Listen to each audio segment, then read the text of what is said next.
les Ivoiriens dont nous sommes fiers, on cite Lamine Fadiga, ensuite Tidjane Thiam, aujourd'hui, ils ne sont pas allés à l'école privée, hein.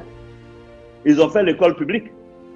En Côte d'Ivoire, au temps d'Oufo-Boigny, ils étaient assis sur la même table, sur le même banc que l'enfant du paysan. L'enfant du ministre se trouvait à côté de l'enfant du paysan. Donc, ça réduit les inégalités. On entend de part et d'autre que le président Tidjane Thiam appelle le compétit. Depuis un certain moment, on a tous quand même écouté Jean-Luc Billon, qui ne fait mention que de la convention. Convention, comme si le président Tidjane Thiam avait peur de compétir, avait peur d'une convention. Mais aujourd'hui, on se rend compte que c'est au fait une fuite en avant que le ministre Jean-Luc Billon est en train de chercher. Parce que dire qu'il faut récuser tout l'entourage du président Tidjane Thiam, c'est-à-dire tous les cadres du PDCA qui ont été pour la plupart reconduits dans leurs fonctions d'office qu'ils occupaient sous le président Henri Konan Bédié. Donc les mêmes qui étaient sous Henri Konan Bédié, ce sont les mêmes que le président Tidjane Thiam a reconduits. Seulement qu'il a apporté des amendements avec l'apparition des hautes représentations. C'est la seule chose qu'il a apporté pour redynamiser un peu le fonctionnement du PDCA. Mais les douaniers qui sont autour du président Tidjane Thiam, ce sont les mêmes qui étaient aux côtés du président Henri Konan Bédié. Donc on ne peut pas récuser tout un personnel du PDCA pour te faire plaisir. Et dire que le président Tidjane Thiam a peur de la compétition, c'est vraiment fait preuve de mauvaise foi. Mais écoutons le président Tidjane Thiam lui-même s'exprimer à ce propos. Troisième commentaire que je ferai, c'est sur la compétition. Ça me fait sourire parce que je vais parler de moi, si on me permet, pendant 2 minutes. Oui, allez-y. Mais la compétition, c'est l'histoire de ma vie. Moi, j'ai passé le bac ici en 1980. Beaucoup d'Ivoiriens n'étaient pas nés, mais je peux vous dire, en 1980, j'ai été premier de Côte d'Ivoire. Baccalauréat, c'est officiel. Je suis ensuite allé en France, en classe préparatoire. En mathématiques supérieures, chaque année, à mon époque, il y avait à peu près 40 000 personnes qui allaient en prépa. Il y en a 300 qui vont à peu près. Je vais être parmi les 300. Je suis allé à l'école des mines, il y a 120, 140 personnes. J'ai été major de la. Je suis ensuite, après toutes sortes de péripéties, j'ai fini à la City à Londres. J'ai fini par être nommé directeur général de Prudential. Mais le processus qui fait qu'on est nommé directeur général d'un groupe de telle taille, qui a plus de 1000 milliards de dollars de total de bilan, c'est un processus hautement compétitif, avec un comité qui sélectionne des candidats, qui les évalue.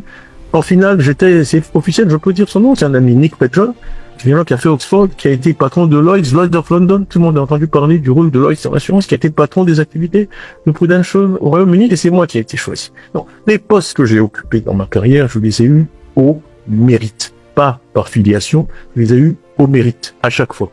Donc, qu'on me dise que moi, avec un profil pareil, j'ai peur de la compétition, j'ai peur de qui? La compétition de qui?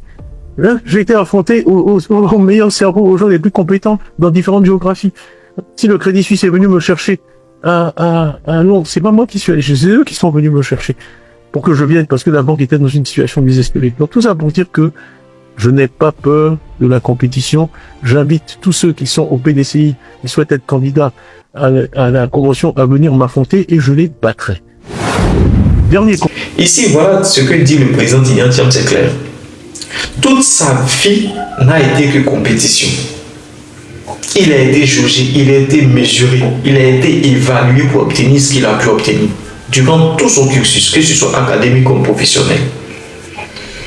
Déjà, quand il obtient le bac, il est le major, le meilleur de toute la Côte d'Ivoire. Le meilleur élève de toute la Côte d'Ivoire en 1980. Et à cette époque, on sait très bien comment est-ce que c'était difficile les études. Pour nos parents même qui ont obtenu même le CP, serait-ce que le CP à cette époque, mais écoutez-les s'exprimer. Évaluez leur niveau de langage, leur qualité de langage. Et on nous disait qu'à cette époque, avec le CP, on pouvait déjà être instituteur. Il y en a même qu'on allait même déboucher au BEPC pour aller déjà donner des cours au lycée. Donc voilà un peu le niveau qui prévalait à cette époque-là. Mais lui, il était déjà le premier baccalauréat dans toute la Côte d'Ivoire. il s'est exporté par ses compétences, par son intelligence. Il n'a pas hérité de quoi que ce soit. On n'a pas pondu quelque chose, un joyeux, et on lui a donné. Non, c'est lui-même qui s'est construit. Et même Guillaume Soro a eu à le dire. Écoutons Guillaume Soro. Les Ivoiriens dont nous sommes fiers, on cite Lamine Fadiga, ensuite Tidjane Thiam, aujourd'hui, ils ne sont pas allés à l'école privée, hein. Ils ont fait l'école publique. En Côte d'Ivoire, au temps d'Oufo-Boigny, ils étaient assis sur la même table, sur le même banc que l'enfant du paysan. L'enfant du ministre se trouvait à côté de l'enfant du paysan. Donc, ça réduit les inégalités. Ici, même Guillaume Soro, ici, reconnaît les compétences du président Tidjane Thiam. On dit que le président Tidjane Thiam a peur de compétir. Il le dit. Je vais avoir peur de qui? On ira à la convention et je les battrai.